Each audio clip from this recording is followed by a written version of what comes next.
나의 아버지는 예나 지금이나 돈의 중요성을 강조하신다. 월 몇백만 원은 벌어야 사람답게 살 수 있다고 말이다. 틀린 말이 아니다.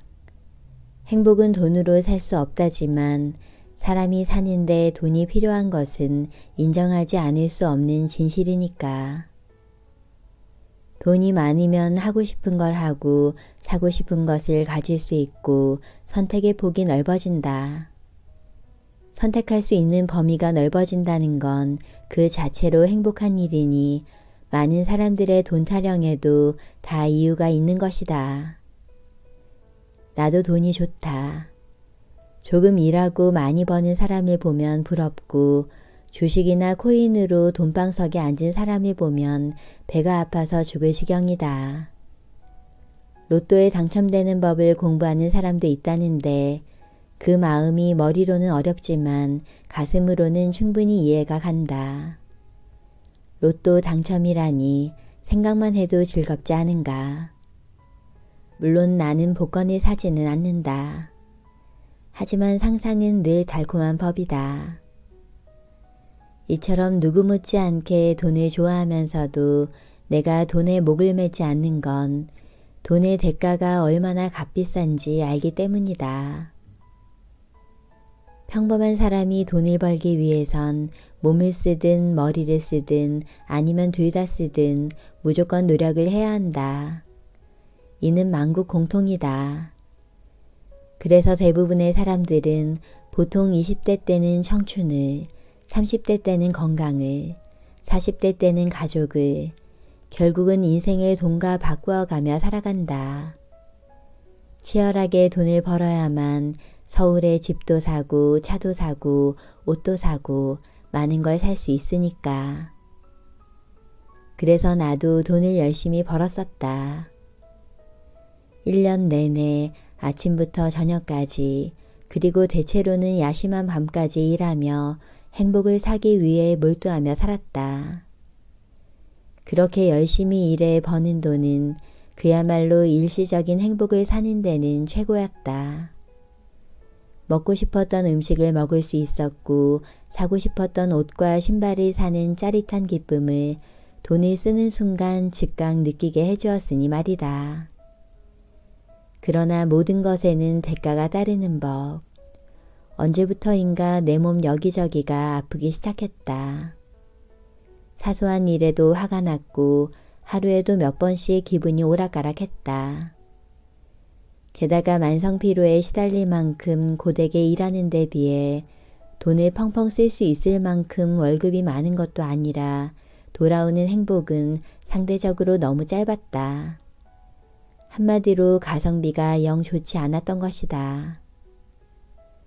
행복을 얻기 위해 돈을 버는 것인데 바로 그 돈 때문에 내 인생이 불행해지고 있음을 느끼자 대체 이게 뭔가 싶은 마음이 들었다. 그래서 나는 결심했다. 돈을 인생의 가장 중요한 가치로 두지 않기로, 내 인생의 우선순위를 재정립하기로 한 것이다.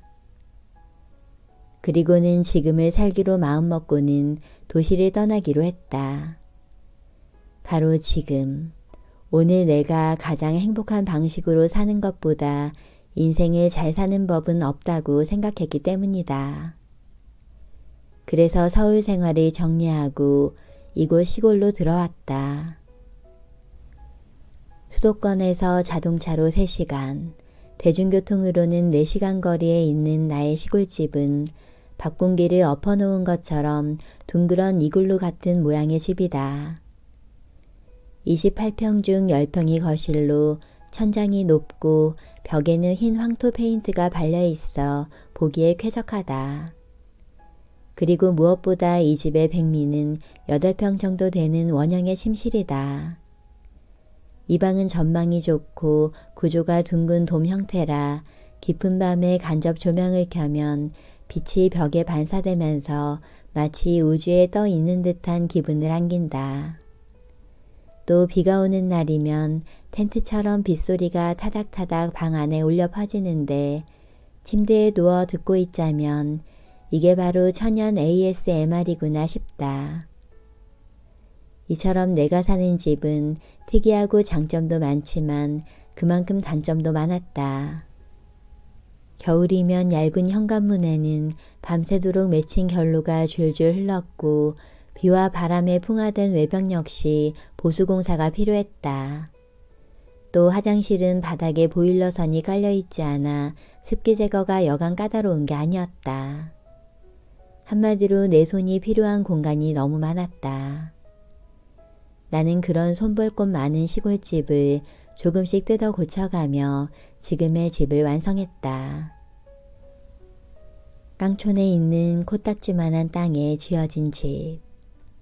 이 집은 누구나 원할 만한 집도 아니며 단점도 많은 곳이다.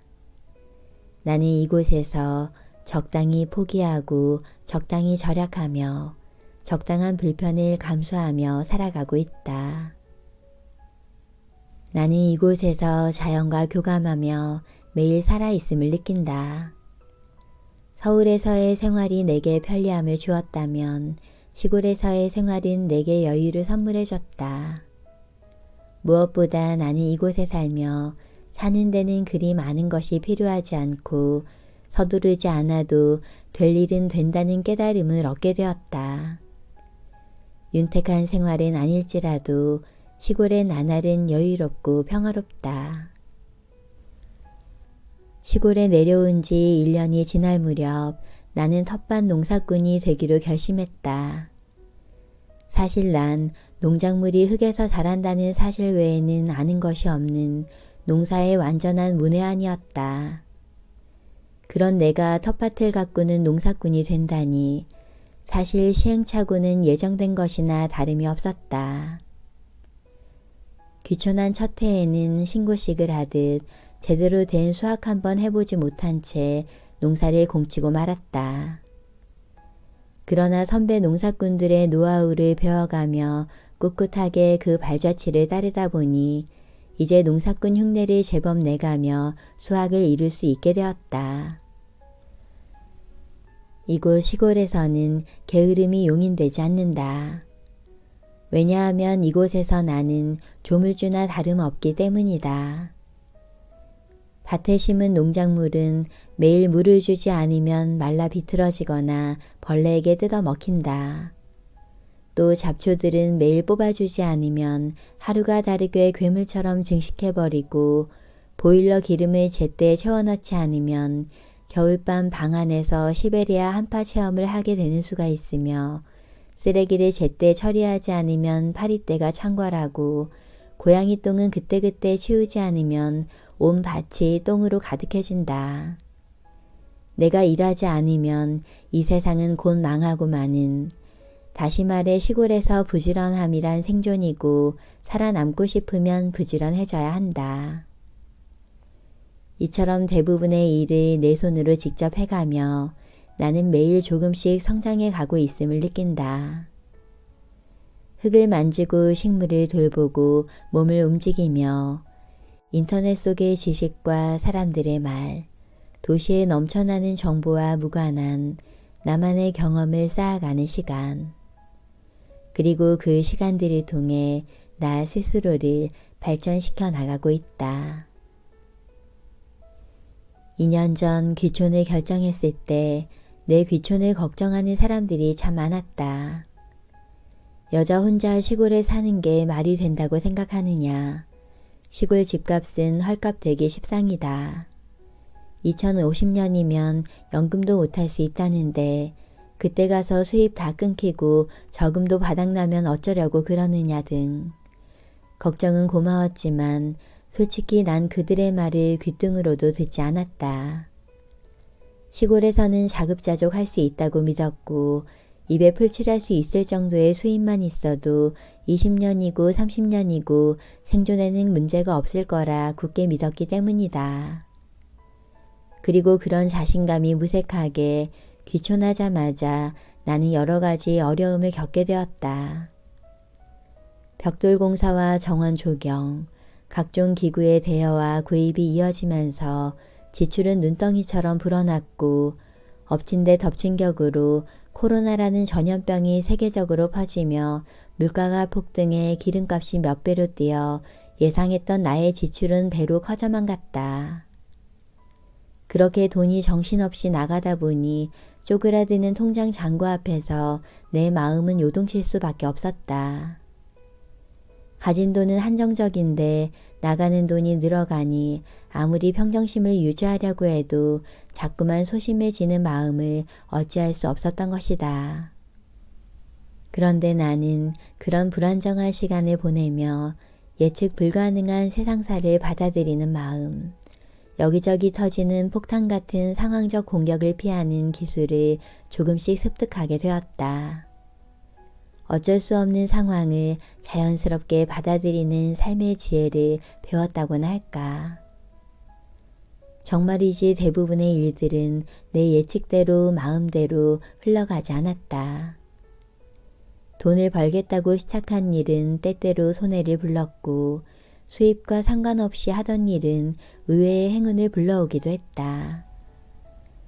미숙하게 시작했던 농사와 좋아서 시작한 아르바이트에서 나는 이제 경력자라 부를 만한 자리가 되었고 호기심에 시작한 유튜브는 이제 나에게 일상의 즐거움이 됐다. 또 시골에서 살고 있다는 이유만으로 책을 쓸 기회까지 주어졌다. 그리고 이 모든 건 귀촌을 지속할 수 있는 바탕이 되어주었다. 사람들은 귀촌 생활이 지속될 수 없다고 했지만 귀촌했기에 시작할 수 있었던 일들 덕분에 지금의 내 생활이 만들어진 것이다. 지금도 많은 이들이 나에게 묻는다. 시골로의 이사를 후회하지 않느냐고. 덜컥 사버린 집이 짐처럼 느껴질 때는 없느냐고 말이다. 여전히 나의 대답은 아니오다. 플러스도 마이너스도 아닌 흘러가는 대로 얼렁뚱땅 보내는 지금의 내 생활에 나는 진심으로 만족한다. 어차피 한 치 앞도 모르는 게 인생이다. 인생이 미지인 것인 만큼 앞으로 또 무엇이 나를 인도할지 삶을 어떻게 변화시킬지는 결코 알 수 없다. 그렇기에 나는 더 이상 미래를 준비하려 아등바등 하지 않으려고 한다. 그저 내 삶을 믿고 오늘을 살아갈 뿐이다. 살아보지 않은 내일보단 살아가고 있는 이 순간에 충실하는 것. 그것이야말로 내일을 준비하는 내 나름의 최선이라 생각하기 때문이다. 나는 오늘도 시골에서 사람답게 살아가는 법을 배운다. 천천히 자라 마침내 꽃을 피우고 열매를 맺는 식물처럼 그렇게 깊어진다. 누구와도 다르게 누구보다 느리게 세상이 살라는 대로 살지 않아도 잘 살 수 있다는 것을 확인하며 나는 오늘도 그렇게 한 걸음 앞으로 나아간다.